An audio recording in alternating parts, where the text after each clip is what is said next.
everybody. இன்னைக்கு இந்த வீடியோல எதை பத்தி பார்க்க போறோம்னா MRI ஸ்கேன் வந்து எப்படி வர்க் ஆகுதுங்கற process தான் இன்னைக்கு பார்க்க போறோம்.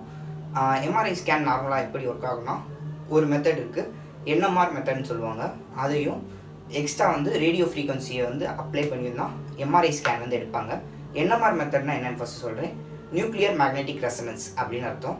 அது என்ன பண்ணுனா இப்போ ஒரு ஆட்டம் இருக்கு. அதாவது மேக்னெட்டிக் ப்ராப்பர்ட்டி இருக்கு ஆட்டம்ல வந்து நியூக்ளியஸ் வந்து என்ன பண்ணுன்னா அதில் இருக்க புரோட்டானை வந்து அலைன் பண்ணும். இப்போ வந்து எக்ஸ்டர்னலாக ஒரு மேக்னெட்டிக் ஃபீல்டு வந்து அதில் அப்ளை பண்ணுவோம் அந்த ஆட்டமில்.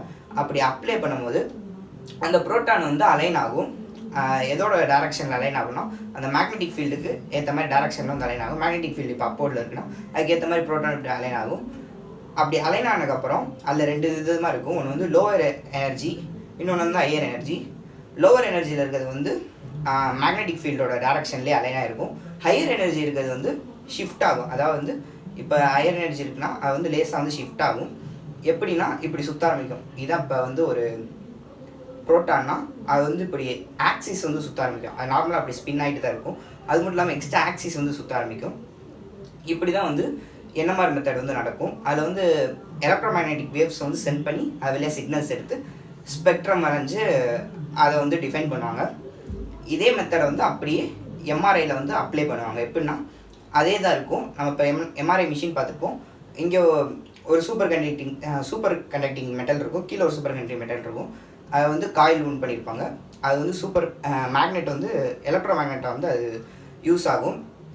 அதனால் மேக்னெட்டிக் ஃபீல்டு வந்து க்ரியேட் ஆகும். அதில் வந்து பேஷண்ட் இருப்பாங்க நடுவில். அப்படி இருக்கும்போது அந்த மேக்னெட்டிக் ஃபீல்டுனால மேக்ஸிமம் நம்ம உடம்புல இருக்கிறது வந்து வாட்டர் தான். வாட்டரில் வந்து மெயினாக வந்து ஹைட்ரஜன் வந்து என்ன இருக்குன்னா மேக்னெட்டிக் ப்ராப்பர்ட்டி இருக்கும். அதே ஆக்சிஜனுக்கு வந்து அந்த மேக்னெட்டிக் ப்ராப்பர்ட்டி அந்தளவுக்கு இருக்காது. அதனால் ஹைட்ரஜன் வந்து என்ன பண்ணுன்னா அந்த மேக்னெட்டிக் ஃபீல்டுக்கு ஏற்ற மாதிரி அலைன் ஆக முடியும். ஹைட்ரஜனில் இருக்க புரோட்டான் தான் அலைன் ஆகும். அப்படி அலைன் ஆகிறனால என்ன ஆகுனா ஃபஸ்ட்டு வந்து லோவர் எனர்ஜி ஹையர் எனர்ஜி லெவல்ன்றது இருக்கும்.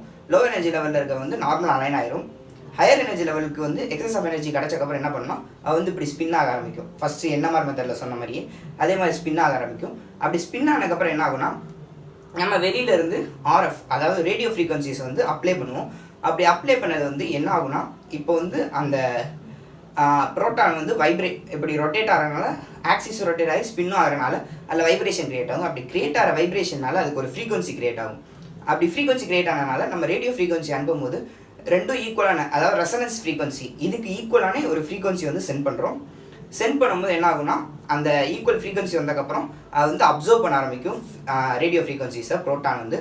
அப்படி அப்சர்வ் பண்ணிவிட்டு கடைசியில் வந்து என்ன பண்ணுவாங்கன்னா மேக்னெட்டிக் ரெண்டையுமே ஆஃப் பண்ணிடுவாங்க. மேக்னெட்டிக் ஃபீல்டு எக்ஸ்டர்னல் மேக்னெட்டிக் ஃபீல்டே ஆஃப் பண்ணிடுவாங்க. ரேடியோ ஃப்ரீக்வன்சியும் ஆஃப் பண்ணக்கப்புறம் என்ன ஆகுனா அந்த புரோட்டான்ஸ் ஃபுல்லாக அப்சர்வ் ஆச்சுல ரேடியோ ஃப்ரீக்வன்சிஸ் வந்து அப்சர்வ் பண்ணிச்சு. அப்புறம் வந்து அந்த மேக்னெட்டிக் ஃபீல்ட்னால எனர்ஜியை வந்து அப்டைன் பண்ணி அலைன் ஆச்சு.